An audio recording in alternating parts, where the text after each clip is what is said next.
Hello everyone! Welcome back to my channel. For today, I am going to do a get ready with me video. Wala naman akong pupuntahan guys, pero I'm gonna do 2 more videos after this. Kaya sabi ko, i-film ko na lang din para at least makita nyo yung process ng aking pagme-makeup before ako gumawa ng mga review videos dito sa aking channel. So kung makita nyo, nasa ibang setup ako. Andito ako sa baba kasi yung dalawa natutulog sa taas. Also, yung mga gagamitin ko palang products dito, mix sila ng local and international brands. So, ilalagay ko na lang din sa description box down below kung ano yung mga gagamitin ko. Kapag hilamos na ako ng aking mukha, and then later ko na ayusin yung aking hair. Now, moisturize na ako ng aking face. This is one of my favorite moisturizers, guys. This is the Tatcha, the Dewy Skin Cream. Ayan. At maganda talaga siya if you have dry skin. Okay na okay siya. Kung makita nyo, kalahati na lang yung laman niya. Kahit mainit, gumagamit talaga ako ng super emollient na moisturizer. Kasi yung skin ko dito guys, meron talaga ako dyan keratosis pilaris. At simula bata ako, problema ko na talaga yan. Sa camera, mukha lang siyang flawless. Pero sa personal guys, naku, yung skin ko, signs of aging.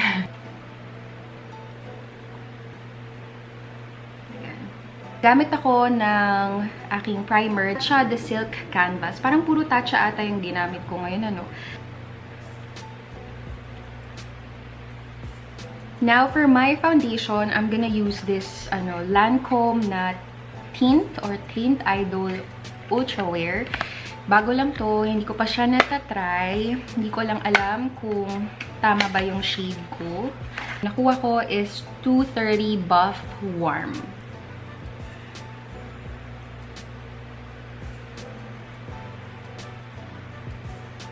I'm just gonna use my favorite sponge. This is from e.l.f. Feeling ko yung shade ko medyo dark lang tong si 230 Buff. Parang medyo may pagka-orange siya ng onte.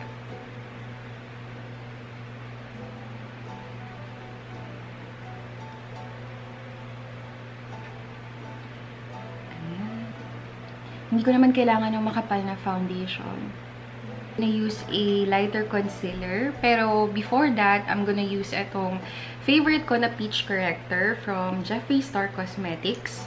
Again, I'm using this because I have dark circles.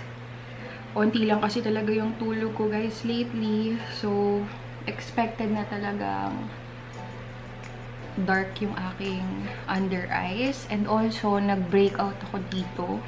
Bihirang-bihira lang naman ako guys, makatulog talaga ng tamang-tama sa oras. Like, 8 hours. Ewan ko ba, medyo hirap na akong matulog ng matagal. Pasensyahan nyo na guys kung medyo nag-iiba-iba yung lighting ha. Natural lighting lang kasi yung gamit ko. So, pasensya na ho.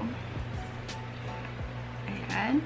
And then now, I'm gonna use a concealer. This e.l.f. 16-Hour Camo Concealer. And yung shade nito is light beige.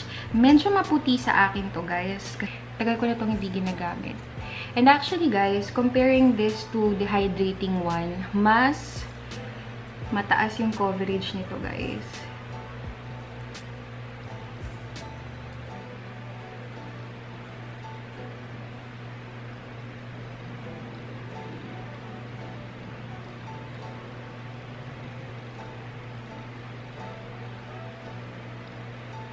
Now, I'm going to set my under eyes using itong Charlotte Tilbury na Airbrush Flawless Finish na Skin Perfecting Micro Powder in the shade 1 Fair. And gagamitin ko siya para sa aking under eyes.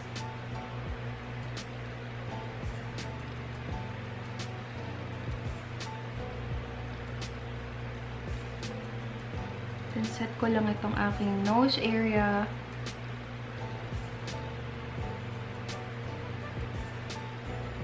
So, tapos na ako guys sa aking base. Gagawin ko lang yung aking kilay and then I'll be right back. Ayan guys, tapos na ako sa aking kilay. Ang ginamit ko ay itong Dior Backstage na brow palette in the shade of 002 Dark and also itong Gimme Brow from Benfit and this is in the shade of 4.5. Ngayon naman, Kailangan ko lang pala mag-retouch ng powder dito kasi pinagpapawisan na agad ako, guys. Mainit kasi talaga. So, very flat matte ang ating face, ano. I am going to contour first my nose. Nose bridge is life. Nagamit lang ako nitong Morphe M433.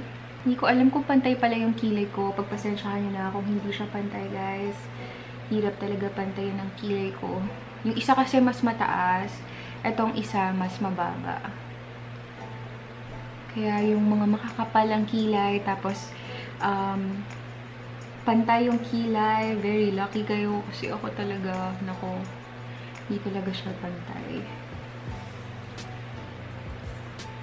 By the way, ginagamit ko pala to contour my nose sa itong Milani Silky Matte Bronzing Powder in the shade of 02.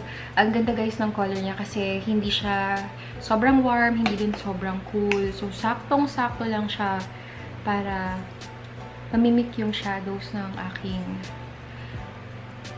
face. And gustong-gusto ko siya. Actually, na-discover ko siya kay Ate Mimi kasi one time ginamit niya sa isang video and naka-curious ako kung magugustuhan ko din ba yung product.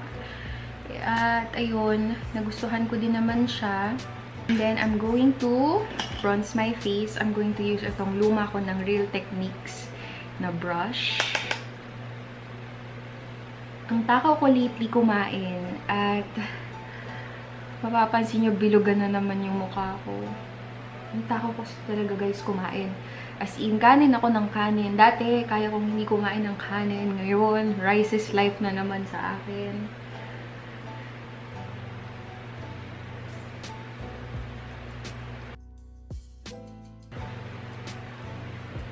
And now, maglagay tayo ng onting eyeshadow. Ang gagamitin ko ay itong Natasha denona na mini sunset palette. Hindi ko pa siya natatry. Yung colors niya. Ganda, diba? Very warm. Actually, hindi ako fan ng mga gantong kulay. So, di ko sure kung magagamit ko siya.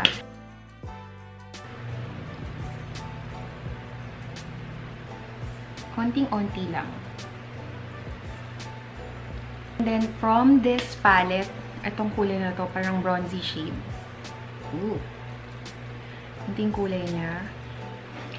Ilalagay ko siya using my finger dito.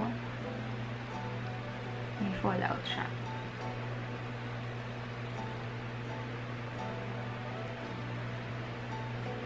I-blend ko lang siya. Para hindi masyadong mukhang harsh.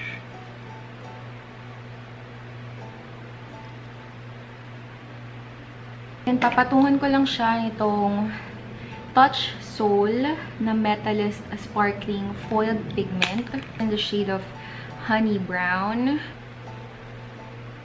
Ooh.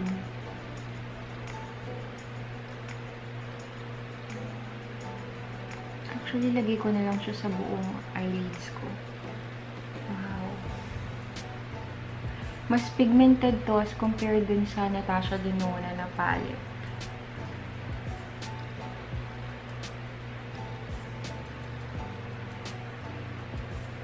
And then, I'm just going to curl my lashes. At gagamitin ko yung Falsies Lash Lift from Maybelline.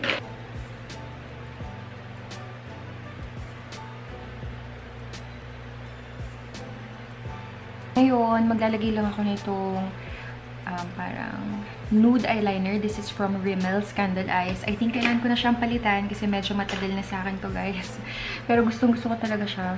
And I'm going to put it here sa inner part para mas magmukhang malaki itsura yung aking eyes. Actually, trick ko talaga to, guys. Meron akong mga recent na na-discover na makeup technique na nag-work sa aking mata. And isa na rin to, guys, kasi yung mata ko medyo lubog siya dito. So, hindi siya masyado maganda tignan kapag eyeshadow ako. So, I think the best is lagyan ko siya ng color dito na ganito. Kunin ko lang tong lighter shade na yan. And then, I'm just going to put it sa aking inner tear ducts.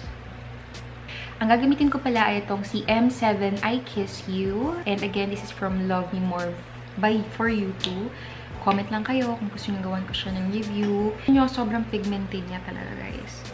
Ayan, okay. Top of the excess. Grabe. Pilipinas ko to in order. And also pala guys, I have dry patches here. So, problema ko talaga siya ever since. Kaya pagpasensyahan nyo na ako. Hindi siya maganda tignan. So, kakonect ko lang dito.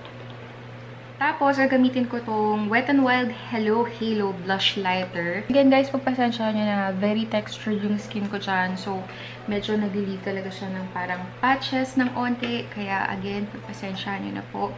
These two colors are very pretty. Itong isa, pwede siyang blush topper, pero pwede na rin siyang gawing highlighter. So, I'm gonna mix both of them. And I'm gonna use it to diba? Highlight our face. And then, dab lang tayo.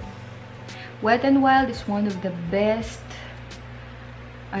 makeup na highlighter. Yung formula nila is really good. Now for the lips, dalawang shade yung gagamitin ko. Isang nude, tsaka isa parang medyo ano bang kulay to? So ito muna yung isa. This is from Fenty Beauty. So this is a spanked. Shade naman ito ay nude color. So pag mimix ko sila, gagawa ko ng ombre look.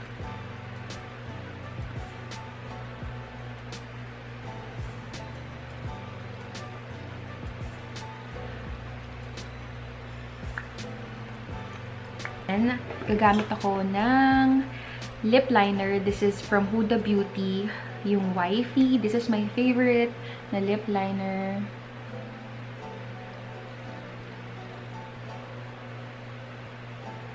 Last step is to use my favorite Sunmist.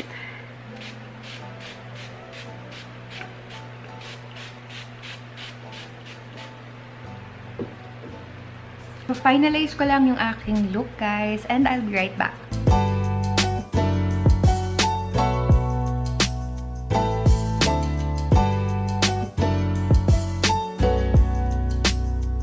Our final look, guys, para dito sa ating get ready with me / makeup tutorial video. Kung makikita nyo, very simple and fresh lang ang ating na-achieve na makeup look. Usually talaga, guys, ganito lang ang aking mga peg. Hindi talaga ako mahilig magsuot ng mga falsies o kaya yung sobrang colorful na eyeshadow. So, ayan. At least, kung kanina mukha akong haggard, ngayon, mukha naman tayo kahit papano fresh mama. So, ayan guys. Sana natuwa kayo sa video na to at sa look na to. And of course, if you do like this video, you can click the thumbs up button. And if you want to get notified with my future uploads in this channel, you can click the subscribe or the bell button down below. So, thank you so much for watching, guys. And I will see you on my next videos. Bye!